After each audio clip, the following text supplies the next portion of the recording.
This is our work session that we have in preparation for our recess meeting on September the 16th.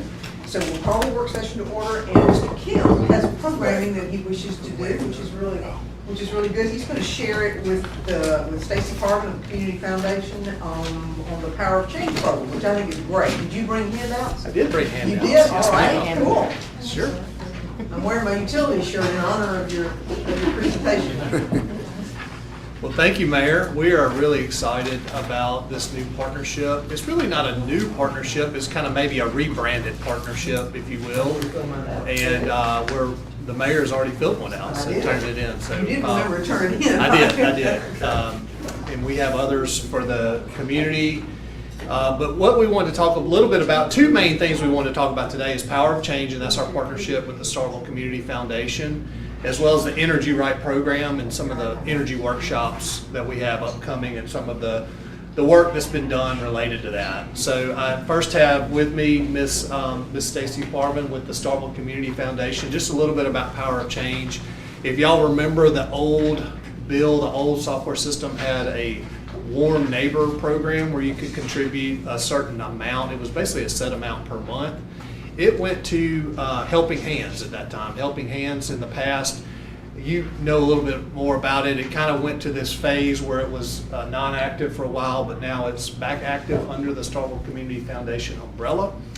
And we now have a voluntary participation for all of our customers that want to enroll. And there's 3 different options that they can do. They can round up their bill to the nearest dollar. So if you do that, the most you'll pay in any given year is around $12. That's the worst case scenario. You can also do a monthly set amount of any value that you want to do. And then if you want to participate during maybe the holiday season or a certain time of year, maybe make a one-time donation, you can do that as well. Just to note that it needs to start on the next full billing cycle. So if you say, hey, I want it to be added to my next bill, and you're already midstream of that billing cycle, it really won't go into effect until the next one. That's the way our software works. Just a couple of notes about the implementation of the program. All the funds that we receive through the Power of Change will be transferred to the Starkville Community Foundation / Helping Hands. Those are going to go toward utility bill assistance, and Stacy's going to talk a little bit about the eligibility criteria and some of the things that they look for with their clients for that. And just a disclaimer that we don't have any influence over who receives assistance or not. And I don't, people can come to us for that utility bill assistance, and we're going to send them to the Community Foundation.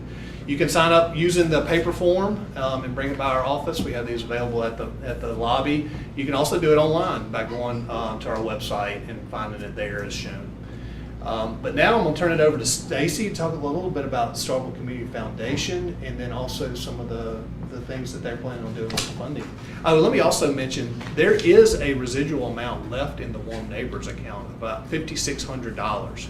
And so we're going to make that donation over to them next week to kind of officially start the program. And we've also had great participation of people signing up already. I think we've had probably 15 or 20 just this week that have signed up for Power of Change. So did we have to jump through any hoops to make that transition from one entity to another? Ma'am? No, it is setting in a standalone account, and okay. It'll go basically toward the Helping Hands. Okay, no issues with making that transfer? No, ma'am. Okay. Turn it over to you. Okay, I included this slide because when I'm talking to anybody about the Starkville Community Foundation, I start with what do you love about Starkville? And so you can read, these are the answers that I've gotten through the years. Starting with the city of Starkville has a great mayor, top-notch police and fire departments that keep us safe, along with wonderful public amenities. I mean, that pops up. People know they live in a great place, so I just want you to know that people thank you, whether they thank you in the person or not. And then the next one, I have to learn how to do this. So how we do this through the Starkville Community Foundation, we are your community foundation. So we have money invested here, in the 2 commitments we make per year through our Club 1000 is Helping Hands of Octavia County and the Chick-fil-A Innovative Teacher Grant. So I put these up there because these are the 2 things we're committed to.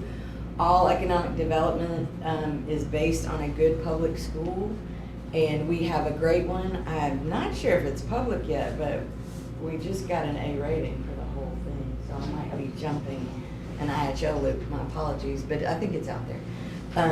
So we're proud to partner with Chick-fil-A on this to fund. We wanted to put $1,000 in teachers' hands at the beginning of the year, and so that is what the Innovative Teacher Grants go, and then they're honored at the partnership thing in banquet in January. Helping Hands, though, we're really proud of right now. This is a partnership between Trinity Presbyterian, Starkville Strong, and now Starkville Utilities. And as Edward said, we had Helping Hands of Oktibbeha County. That was this consortium where we could send people through and keep up with who is needing what and who's helping with whom. But it kind of went by the wayside. We'll just blame it on COVID because that seems to work. And so, but we were committed because there really isn't a safety net in Starkville anymore other than Starkville Strong. So we needed to bring this back. So thanks to a partnership with them, with Trinity, Starkville Strong, and Starkville Utilities, we were able to bring it back. So it is hosted at Trinity Presbyterian. And if anybody knows, so we had the great article in the newspaper. We missed 300 calls on Monday for people needing help with bills. So if anybody knows how we address that, please let me know, because I have no idea what to do with that. But we are able to help 5 people per week with up to $250. What we learned is that even when we gave people money towards like their rent, sometimes the landlord kicked them out anyway, so that became a problem. But with our partnership with Starkville Utilities, we're limiting our help to utilities only. So that's helping all of it and watching that flow as well. So we have a database of people that we're helping or that call. Sometimes it's odd things, like I have black mold in my house. What do I do? So we're helping on all sorts of things. But if they do receive an appointment, they come in on Mondays with a form of ID, with an address that matches the bill, current utility bill, and then they cannot have received help from us in the last 6 months. So we sit down with them. The Starkville Utilities did a video, and so we have them sit down. If there's a wait time, they watch this video from Starkville Utilities that gives them some tips. We also have a tip sheet from Starkville Utilities on what to do in the summer, and it's time for us to change it to what to do in the winter. Yep. So we review that with them after they give us a snapshot of what their current situation is. And of the people that we have helped, the majority of them are people who are working, and the bills just don't match the income. And so we sit down and go through a budget workshop with them. Sometimes they're very much aware of this, and sometimes they're shocked that that's why they run out of money every month. But based on sort of what their current situation is and how we do the budget worksheet together, that determines next steps. So if they're interested in finding more work, I've sat down and helped them whip up a resume. We've helped them reach out to places that are hiring if they have an interest in anything. We look for jobs that are open in Starkville and then see if we can match them. And I've gone so far to write a letter of recommendation if it feels like a good interview. I don't know everybody by hand, I don't know. We don't know the people who are coming in. So our person, Aaliyah, I tried to get Aaliyah to come today, but she was not going to come. But she does the intake. And so she sets the 5 appointments. So, but it's interesting. I've had a veteran call that needed some help, and I've reached out to some of our veterans in the town and said, how do we get help for our veterans? And so it's become a really nice system for how to do that. If they are interested in what we used to have was a Bridges Out of Poverty program, Starkville Strong has written their own curriculum for it. So if they're interested in really changing their lives, they are referred back to Starkville Strong, and they start meeting with Kimberly as a case manager and looking at a deeper dive into their situation and what can be used to change it. But so far it is great, And it's helpful, and again, if anybody has any advice on how to deal with 300 phone calls, that'd be great. So are you taking the funding from this and paying the electric department or the utility department directly? Right, we pay Right. them all directly. We never give money directly to people. Do y'all keep that money in a separate account? We do. We give the money to Trinity Presbyterian, who has a completely different checking account for it. We run it through QuickBooks, so everything, the checks are written through QuickBooks, so everything is monitored and measured, and I can provide a report of that. We've done a soft launch so far, waiting for the program to launch, and so, but I can provide an audit of that if y'all are interested in it. Probably at least annually. Annually, you got it. You got it. Any other questions about power of change?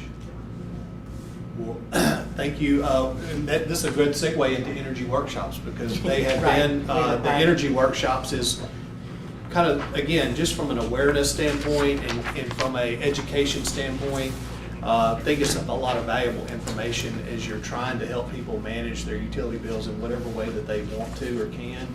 I just wanted to give the board a quick update on energy workshops. I want to introduce Derek McGill, if y'all know Derek with TVA. TVA is a very strong partner with us on the energy workshops. They provide the personnel that comes in, and have for like the last probably 5 or 6 years, we've been very active in doing energy workshops both in the spring and the fall, in the lead up to the high bill season for the summer and in the winter. We have also recently added a portion of that workshop that's now focused on Smart Hub, so customers now can know how to go look at their usage. They can get alerts. They can kind of track it and monitor it in that way. What we do in those workshops, if none of y'all have been before, they're typically about 30 to 45 minutes. We do them at a variety of locations around the city, both for public invited groups for anybody in the community, as well as focused sessions. Like, for example, we went and met with the senior citizen group. We've also gone into school districts and talked to some of the students as well. So we'll have a similar format coming up. Those are planned for October 21st to 23rd, and we will try to pack in as many workshops during that 3-day period as we can. At the conclusion of each of those, each participant will receive an energy savings kit. It looks similar to this. We used to hand these out to each participant at the end of the session, but now they are mailed directly to them. And as you can see, it has a variety of items in here, everything from caulk, sealant, energy efficient light bulbs, weather stripping. And so it's something that practical that they can take home with them. But more than that, it's really about educating them on choices that they can make for their home or apartment to where they can manage their utility bill. And understanding if you keep your thermostat at this level when it's this temperature outside, it has a resulting effect, and you're going to see it on your next month's utility bill. So I really just want to thank Derek for their continued participation in that, both in the Energy Right program and in supporting us. This is just a little thing that we hand out at a lot of our community-related events. I was going to provide a copy or one for each of the board. These are energy-saving playing cards. So again, trying to reach customers in a lot of variety of ways. We participate in the Discovery Center's what was the fair? Spotlight, and we'll pass out things like this and other things for customers, again, trying to bring awareness and education to that. So I'm going to turn it over to Derek because he has some information related to the Energy Right Wait a program. minute, I gotta ask, are those actual playing cards? They're actual playing cards, and on each card, so Mayor, I'm going to give you a copy. On each card, it will have a energy saving tip. Using power strips, unplugging your appliances, changing your air filters. How many jokers does it take to install a low-flow shower? So she knows, Yeah. you find these You can get a cards lot and of you're gonna get a lot of fun out of playing with these this weekend. Cool, okay. I don't think that was in my kit when I went to your I think that may be new, she's right. I'm sorry, go ahead. No, good to be here. I've met many of y'all before and appreciate the opportunity. Edward mentioned Energy Right a few times, and Energy Right for us, it's a brand of a suite of programs. And there's a lot of benefits to the programs, but really the programs overall are designed to help educate, inform, equip homeowners and businesses to make good energy choices, and also provides financial incentives for them to do that. So that's kind of the broad scope of Energy Right. And Starkville has done a phenomenal job of educating y'all's customers about these opportunities. Edward mentioned the energy workshops. I think more energy workshops are done in Starkville than anywhere else in Mississippi. Y'all really do a great job. And that's why I'm here today. Because y'all do a great job of educating customers about these opportunities, y'all have a very high participation rate among your customers in these programs. And for this past year, Starkville, among all 153 local power companies that TVA serves in a 7-state region, Starkville was top 5 performer in energy savings per customer as a percent of sales. So just a really good job, and also the second award here is year-over-year improvement in that category. So in Starkville, I looked up the numbers for this past year, and it was 6.5 million kilowatt hours saved for customers that participated through these programs. And that might not mean a lot to you, but that's several $100,000 of energy savings just among y'all's customers in 1 year. So really outstanding job, and I'm happy to present these awards to you guys on behalf of TVA. Very nice. Well, thank you very much. Congratulations, Edward. Well done. Thank you. Well, that's the conclusion, Mayor, and I'm gonna pass out these. Before You you got go, questions? you've had those energy workshops at the Needmore Center, you've had them, I think, the sports place, you've had them at your community kind of Yes, center. ma'am. Are they scattered again? They're gonna be You said scattered that, I missed it, again. I'm sorry. Rachel's helping us right now on finalizing the schedule. We're looking at having some we're thankful for PD is gonna offer some at the community center, our community room there. We're gonna have potentially one here at City Hall in the evening. We're also having one at Griffin Church this time, and also at the Discovery Center at the school, it's old Emerson School, one evening. So there will be a variety both in the evening, different times in the evening for people that want to come after work, as well as during the noontime hour. Okay. So we'll be publicizing that probably in the next week or so once it's finalized, and we'll be putting it out far and wide on our media sites. Great. Okay. Yes, ma'am. Well, thank you, Yes, ma'am. everyone. Appreciate you being here. And good program. So glad to see it's started back up. Thank y'all for making it Grab these? happen. All right, we can move into our agenda, and so we have a couple sets of minutes, Mr. Thank you. Mr. Huskisson, Mrs. Yes. Martin, anything about those that we need to? Good. Okay, we're good? Yes, Consent to ma'am. those? All right. I have no comments at this point in time. We have no introductions at all, so we'll see what comes up between now and then. Maybe we'll have another win we can talk about. Really good. All right, under mayor's business, we've got holding 2 public hearings. I am going to presume this is just a consideration of starting the process. As we know, we hold 2 public hearings, which are, by the way, in case y'all don't know it, we don't have to hold public hearings when it comes, I mean, we have to hold 1, but we don't have to hold 2. So we have made it a practice for the last 15 years to be holding 2 public hearings on things when we have a change or significant adoption of an ordinance and that sort of thing, or any ordinance for that matter. But in particular, this predatory towing continues to be an issue. And so we did not reinvent the wheel. Obviously, other cities have the same issue. And so we have a sample that we use, and we adopted a little bit, or tweaked it a little bit to fit Starkville, but Mr. Huskisson has looked at it and played with it. And we've got a couple of other opportunities for us to look and see where we want to tweak it differently. So when y'all, there should be one in the packet, which is a proposed, but, take a look at it and see based on the things that you have heard from people. I think it addresses what we need to address, but, we'll look at it and see as we go along. But anyway, this is just for calling for holding 2 public hearings. So can we consent that one? Okay. And then we have, as we all know, Ms. Harden is going to retire on us. Effective date for that retirement is the 10th of October. And so this is to allow Mr. Corbin, who is an extraordinary accountant and has the background, to become the CFO for this process. And so he has He has agreed that this is a job he will take on, is that correct? Yes. All right, so that is the reason for this, and I wanted to get it done. Obviously, we have one more meeting before Ms. Harden goes, but one more regular meeting before Ms. Harden retires on us. But wanted to get that started as something that the board would consider. So any issues with having Mr. Consent Foreman okay do with that? me unless somebody take it All right. off, unless they take it off, but consent Let's right do now. consent, and we'll see how it goes. Right. All right, next we have a resolution for the general obligation and public improvement bonds. And this is the, we've done the authorization, and this is the resolution for the issuance in the amount of 15 million. Up to. Up to, yes. One or more series. And this just ends this particular part of the process. And when we get ready to do street bonds, we'll come back with a plan and an amount to be issued. Yeah, this is just shutting down that.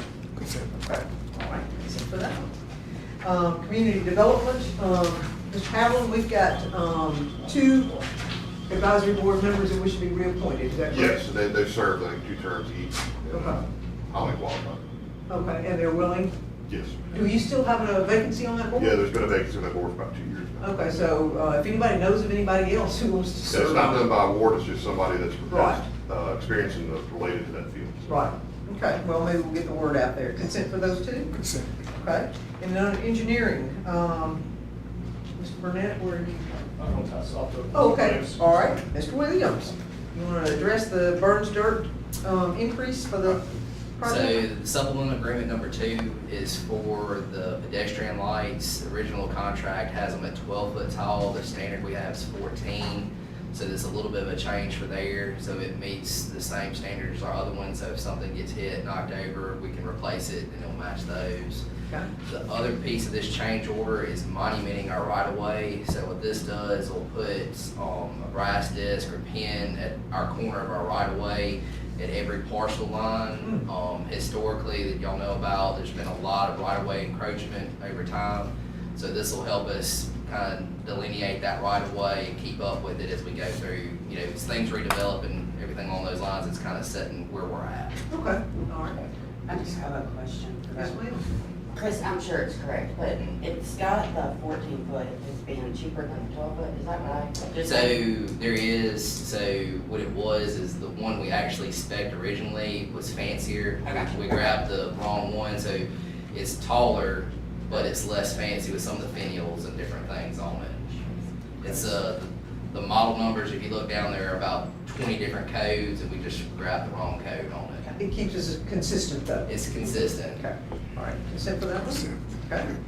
Then we have a change order to Econ of the Main Street Improvements Project. I'm sure that you're up for that one as well. We are, so the main thing is a bunch of little pieces, but the main one is swapping our, so originally the seat walls were concrete, and so what this goes, it bumps it up to brick wall. So the brick's the same one as our knee wall that's on 182, and so we're kind of standardizing everything across when we're doing a project with the same brick, same papers, and going through it, so that's the biggest chunk of it. Again, consistency, but the look is really far superior. Okay, consent for that one? Consent. Okay. And then professional services contract with Fulgems for right-of-way tree inventory. So you gonna talk about that one too, please? So what we did, or what this will do, is the same thing that we did last year with our parks trees that we went through and did all the trees into it. And so now what we've done is use that as an implementation tool of knowing where we need to go take out dead trees, where we need to do pruning, those type ideas. This would be for the right-of-ways and for the cemeteries.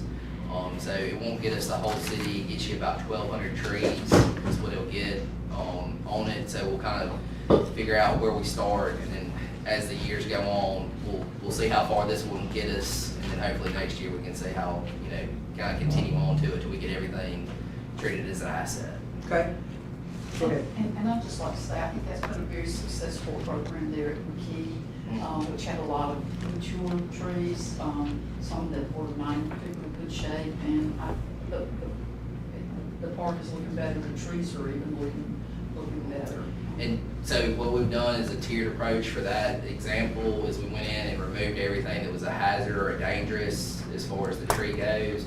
Now the next phase is we need to go back in and do some pruning, and then I'm talking to Dr. Bruzak about a planting plan to also, because some of those trees are getting up to their lifespan, so kind of a successional planning. So, okay, we know they're getting to 70, 80 years, you know, kind of where their lifespan, and then plant some so that way we won't have bare spots all at once. Okay, so Lyle, the program that you pulled up before the work session started, would you just bring your little iPad and just kind of turn it around so the board can see it? Okay. So he's got a tree inventory in his iPad that shows, if you pull it up, it shows the kind of tree. Sorry, I was actually over here plugging in benches right Okay. now while we're going Asset through it. inventory, basically. So, But yes. This is just really cool.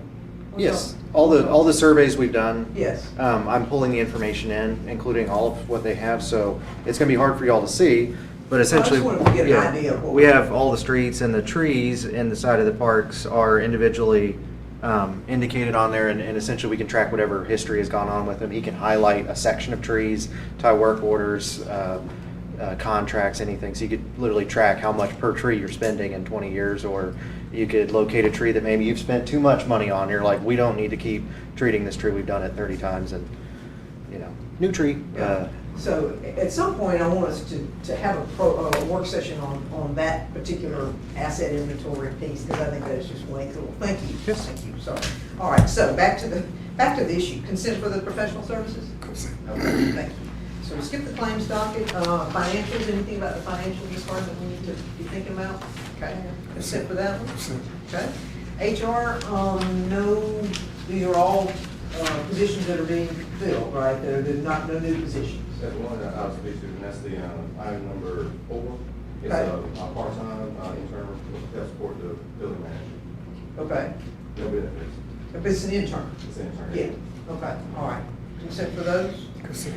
All right. And then we have, under parks, we've got professional services with architectronics. Mr. Williams, you gonna take that one too? It is, so, we've got just a handful of different architectural issues. I'd say the biggest ones are this last big rain for, the Sportsplex Annex. We've had a leak, and then that's the Travis Outlaw Center as well. We've had it on and off for about 3 years now, and so it's probably a flashing issue or something going on. But so we've had a buckle in our gym floor, so it's really, we've got issues that we gotta take care of our roof, and y'all know how important those are. So this is to get, the professional help on coming up with the designs and working through those portions of it. Kind of doing about 3 little projects together that's all architecturally related. So it's gonna be time to replace that roof. I'm hoping not. Like I said, we originally, so we did a little bit of flashing work, I think about 2.5 years ago, and we haven't seen anything again. I know the lower flat portion of the Travis Outlaw Center was replaced, I think 5 or 6 years ago, so I don't think that that's a full replacement. The roof, the last time we looked, it is technically coming up to, the lifespan on the big, large metal roof. But part of what I want to come out of this is like, okay, is there ways that we can coat it, or is there ways that we can get some more life out of it? So I'm sure hoping we're not in a full replacement mode. We're gonna try everything we can to save what we got as long as we can. Okay, all right. Consent for that one? Consent. Okay. Then we have, under police, we've got radios, chief, that you're wanting to purchase. This one. Okay. Consent for that one. And then we've got 2 mowings. Everything else has been responsive and mowed, so consent for those. Consent. Okay. Sanitation department, Third Eye Environmental Solutions, this is a camera for the sweeper truck. Anything you want to share about that, Mr. Ryan? Other than the fact it's a new camera system, pretty much that allows us to really capture data from all angles. So you got side, other side, front, and on back. Okay, all right. Consent for that one? Okay. And then purchase of 2 40-yard refuse trucks from Ingram. Consent. Consent for that? The bid went well? Okay. And Mr. Smiley has reviewed the 26-page documents that each one presented. He has a little light reading. Yeah, I was gonna say, I'll put you to sleep, won't I? All right, under utilities, we've got a pump equipment in the amount of $58.60. Edward, anything about those we need to know? I mean, it's just a repair on a pump at the influence station, Okay. just a seal failure. We've got 2 quotes on that one. Okay, consent for that one? Consent. And then mechanical services agreement with Brisbane for the HVAC, consent for that one. You actually have air conditioner now, right? They're working on it currently. Hopefully, we'll not have any more temporary units after today. Distribution insurance, this is the insurance company, and it went up, how much? 5.8%. I'm sorry? 5.8%. 5.8%, and there's not a thing we can do about that, is there? So we'll consider for that one. Percent. Low quote for uniform pants, there's a lot of trust there, consent for that Percent. one. Low quote for Palmer Services for towing repairs to the division truck number 54. Anything about that we need to know, Edward? It's just a recurring problem we've had there. We got 2 quotes for them, and this Palmer, they do a lot of service Yeah. maintenance work for us. Okay, all right, Consent. consent. And then we have the water purchase contract with Trim Cane, if you remember Trim Cane to us, and they put it before their board, so we have not heard back from them, but this is the proposal that we made after our meeting with them, which I think is a reasonable proposal. So we'll see, we'll put it in front of them, and if they take it, fine, and if they don't, we'll go back to our original plan. So consent for that Consent, one? yeah. Okay. And Mr. Huskisson has looked at it, so he's comfortable with it. Applying for the Homeland Security, Cybersecurity Grant, consent for that Consent. one? Okay, it's no cost. And then Siemens Vacuum Circuit Breaker, that one's new to me, what do we got? This was the Oh, this is substation the breaker. substation in Aberdeen. Yes, ma'am. Okay, yeah, and we want to help them out. And then applying for a grid resiliency grant. All right, let's talk about that one. Yeah, let's do that, let's talk about it too. Give me a, So the state has some grid resiliency grants through NDA. Those are a priority for the Department of Energy, and we want to apply for those. Our top 2 priorities will be our SCADA system and OMS. We've already had those in our capital improvement plan. They are, the source of funding is primarily for making your grid more resilient. So those 2 will help inform our customers, us, as well as inform our operational teams when we do have an outage, and help for quicker response times, less outage duration. And then any available funding after that, we want to start doing pole replacements that have been identified in our pole inspection program that are substandard. okay, and that falls under that grid. Yes, ma'am. Okay. Basically making your grid hardening, if you will. The maximum allowable for our size system is $1 million. Okay. Again, all of these projects we already have on the plan to do, and if we can get 60 cents on the dollar, you know, it would be a windfall for us. Yeah, okay. Is this something TVA can help us with? Influence, lobbying? Yeah, I'm looking at you over here. Well, normally with the state, we don't, but I'm not saying that we can't, well, we can offer recommendations that these need to be done. There you go, Support you okay. guys. Yeah, Yeah. a little support there would be great. Absolutely, yeah. There's a All fact sheet in your board packet. I think the total amount that they have available for the entire state is like $15 or $16 million. So Okay. I'm We're sure very there'll be a lot deserving. of applications for it. Okay, all right. Won't Consider hurt. that one. Let's see. All right, thank you, everyone. That takes us to the weekend. So enjoy and stay safe, and hopefully we'll win a game and get some more satisfied.